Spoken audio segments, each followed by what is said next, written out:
자, 아유, 그랬던 또 영향을 받으셨네요. 훌륭하지 않은 거에 뭐 따로 있겠냐마는 정말 훌륭한 공부를 하셨네요. 그, 이제, 물고기가 물에 살잖아요. 물고기가 물을 의식할까요? 목말라. 이렇게 할까요? 물고기가, 막 갈증이 막 일어난다. 또는 우리가 눈으로 사물을 보죠. 근데 눈은 누가 봐요? 그죠? 우리의 이 눈이 사물을 보죠? 이렇게 불이 켜져 있고, 저기 갈색이 있고, 무슨 하늘색 옷을 입었고, 바지는 무슨 색, 이런 거 보잖아요, 대상을. 그럼 이 눈은 어떻게 봐요? 예를 들어서 거울 놓고 보면 보이잖아요. 그러니까 그럼 네 개가 없으면 못 보잖아요. 우리 본성은 제가 아까도 우리는 이미 깨달으려고 노력할 필요가 없다. 이미 깨달은 이 존재 자체가 그저 완성되어 있는 상태이기 때문에 부처이기 때문에 이제 이렇게 얘기하면은 그러니까 따로 뭔가를 구할 필요가 없다. 물고기가 물을 구하지 않지 않냐. 그래서 의심이 나면은 물고기가 갑자기 목말라. 이거 이상하잖아, 이게. 눈이 눈을 보려고 하는 것도 이치에 어긋나죠. 근데 우리가 깨닫겠다고 애를 쓰는 것 자체가 이상한 일이란 말이에요. 본래의, 본래의 진리 아니면 본성의 위치에서 봤을 때는 깨달으려고 노력을 해, 막. 그건 마치 물속에 사는 물고기가 물을 찾는 거랑 똑같다. 물속에 있는데 물을 막 찾아. 너 거기 물이야. 라고 해도 아니야. 그럴 리 없어. 내가 모르는 무언가 있을 거야. 그게 사실은 영적인 우회를 한다 하거든요. 왜 상담이나 심리 공부하는 분들 중에도 그런 분들 있잖아요. 지가 오히려 먼저 치료받아야 되는데 자기가 이제 배워가지고 막 이렇게 하겠다고. 저도 그랬을 수 있어요. 그러니까 이거 영적인 우회한다고. 구도자의 삶을 사. 나는 이 세속에 이런 헛되고 의미 없고 무가치한 세상에 살기 싫어. 나는 수행의 길에 나설 거야. 그럼 점점 에고가 팽창하죠. 저런 미혹한 것들, 저런 더러운 세상에서 살겠다고 몸부림치는구나. 그래, 뭐예요? 물속에서 물을 구하려고 몸부림치. 남과 내가 다르다고 생각하는 거죠. 네. 그리고 나는 더 우월한 존재야. 근데 이런 명상도 마찬가지 이런 공부하는 분들 중에 많거든요. 이 공부 안 하는 사람들은 인간으로 살 가치도 없어. 또 더 나가서 이 명상을 안 하는 사람, 요 특정한 명상법을 안 하는 사람은 수준이 떨어지는 거야. 벌써 그 생각 한다는 것 자체가 뭐예요? 예. 점점 멀리 가고 있는 거예요. 있는 걸 구하는 거죠. 깨달아 있는데, 그러니까 깨달음이라는 건 없다는 거예요. 깨달았는데 뭘 또 깨달아. 예. 깨달을 것이 없다는 거죠. 그래도 근데 이게 제가 이제 아마 좀 오랜만에 다시 얘기하는데 어느 날 이제 옛날에 한 명상을 한번 열심히 할 때, 어, 결정적인 순간에 딱 이렇게 약간 몰입의 결정적인 순간에 겁이 덜컥 나는 거예요. 무슨 겁이 났냐면 깨달을까 봐. 좀만 더 있으면 나 깨달을 것 같아. 나 깨달으면 어떡하지? 말도 안 되는 망상인 거죠. 에고가 속삭이는 거야. 야, 그만해. 너 더 하면 깨달아. 사실 그 착각이잖아요. 착각. 스스로의 마음에 어떤 그림자가 이렇게 얘기하는 착각을 막 하는 거예요. 네. 깨달아 있는데. 그걸 또 구하는 거지. 그러니까 우물물에서 우물에서 저기 물을 찾는 거라고요. 있는데. 오늘 톨레의 책을 좀 읽어보도록 하겠습니다. 어떤 문제에 대한 해답이나 해결 방법, 창조적인 아이디어가 필요한 순간마다 잠시 생각을 멈추고 내부 에너지장에 주의를 집중하세요. 고요함을 깨달으세요. 이게 이제 내부 에너지장, 그러니까 지난주에도 얘기했지. 이걸 우리식으로 좀 표현하면 차크라나 단전 같은 거. 그러니까 내면에, 그러니까 이 몸을 도외시하는 게 아니라 그냥 내면의 특정한 상태를 그냥 계속 주시하는 거죠. 그냥 아랫배를 지켜보는 거예요.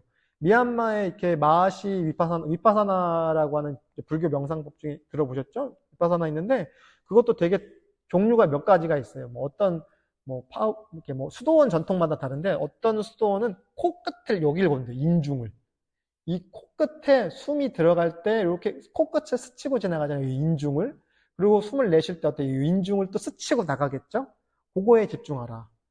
몸에 집중하는 거거든요. 그리고 뭐 아랫배가 숨을 들이쉬면 볼록 일어났다가 숨을 내쉬면 쑥 들어가죠. 그걸 계속 지켜보는 거예요. 마치 넘의 일처럼. 그래서 우리가 조금 이제 표현을 조금 어려운 표현을 하면요. 이거를 이제 신념처라고 그래요. 몸의 마음을 챙겨라. 한문으로 신념처라고 쓰는데 그냥 쉽게 말하면 몸의 마음을 챙겨라. 그러니까 호흡의 마음을 챙긴다든가 복부가 일어났다가 들어갔다가 하는 거에 마음을 챙겨라. 이 토릴레도 같은 말이야. 지금 무언가 창조적인 아이디어를 써야 될 때 마음을 몸에다 챙겨라. 특정한 에너지장의 몸을 챙기라는 거죠.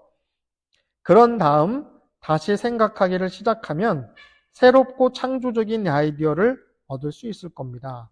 생각이 저는 그 비유를 아주 좋아하진 않는데 흙탕물에서 맑은 물을 분리하는 방법은 뭐예요? 놔두면 돼요. 그냥 이렇게 여기 병이 있는데 이걸 막 흔들어가지고 흙탕물이 꽉 찼어요. 이거를 억지로 할 게 아니라 그냥 가만히 놔두면 저절로 흙과 물이 분리가 돼서 맑은 물이 이렇게 솟겠죠? 그런 거겠죠? 애쓰지 않아도 그렇게 돼요, 저절로. 근데 우리 마음을 어떤 조작을 해가지고 마음이 너무 우울하고 힘드니까 좋은 마음, 긍정적인 마음, 에너지를 쓰고 싶어요라고 애써봤자 안 돼요. 안달복달하면 더 안 돼요. 냅두는 거예요. 그냥 냅둘라니까 되게 막연하잖아요. 그러니까 어때요? 마음을 몸에다 챙기라는 거예요. 아랫배를 쳐다보던 호흡을 쳐다보던 하여간 이 몸이라고 하는 일종의 기둥에다가 꽉 묶어두라는 거예요. 지난주에 얘기했던지 그라운딩을 하라든가 어싱 한다든가 이런 거죠. 어떤 생각을 하더라도 생각과 내면의 소리 듣기 그리고 내면의 고요함 사이를 오가는 연습을 하세요. 이 과정은 한마디로 생각하면 마음으로만 생각하지 마라. 몸 전체로 생각하라는 거예요. 우리가 뇌로만 생각하는 것 같죠? 아니에요. 장으로도 생각한대요. 그리고 더 나아가서요. 우리는 온몸으로 생각하는 거예요. 온몸으로. 우리가 뇌라고 하는 건 일종의 하나의 기관이잖아요.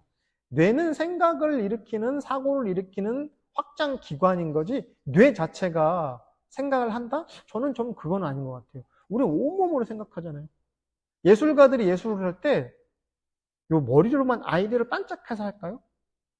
무용가들이 이렇게 춤을 추는 걸 보세요. 저는 완전 몸치라서 춤을 어떻게 추는지 잘 모르겠지만 온몸으로 춤을 추잖아요. 온몸으로. 그게 머리로 이런 동작을 해야겠다, 저런 동작을 해야겠다 해서 나오는 것 같지 않아요.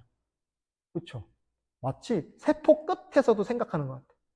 그 사람의 손끝, 발끝까지 다 사고를 하는 것 같아요. 온몸으로 생각한다고. 온몸으로 사고를 하고. 주의를 기울여 호흡을 따라가 보세요. 몸 안으로, 몸 밖으로 공기가 이동합니다. 그렇죠? 몸 안으로 공기가 들어가고 내쉴 때 또 몸 안으로. 이제 산소가 들어가고 나올 때 이산화탄소가 나온다. 어쨌든 들어가고 나오고 하죠. 몸으로 숨을 쉬세요. 그리고 숨을 마시고 내쉴 때마다 복부가 미세하게 팽창하고 수축하는 걸 느끼세요. 똑같은 얘기를 하네요. 마하시 위파사나라고 하는 위파사나에서 그렇게 하거든요. 꼭 그 위파사나뿐만 아니라 숨을 들이쉬고 내쉬는 걸 계속 집중하는 거죠. 근데 어떻게 한다? 내 것이라고 생각하는 게 아니죠. 네, 저절로 들어왔다, 저절로 나가. 그래서 온몸으로 그냥 숨을 쉬는 거예요. 머릿속으로, 횡격막 밑으로, 이런 제가 얘기하지만, 그거 무시하세요. 상관없어요. 그냥 온몸으로 들이쉬고, 온몸으로 내쉬는 거예요. 이미지를 떠올리는 것이 도움이 된다고 생각되면 눈을 감으세요. 그리고 자신이 빛에 둘러싸여 있거나 의식의 바다인 발광체에 잠겨 있는 모습을 떠올려 보세요.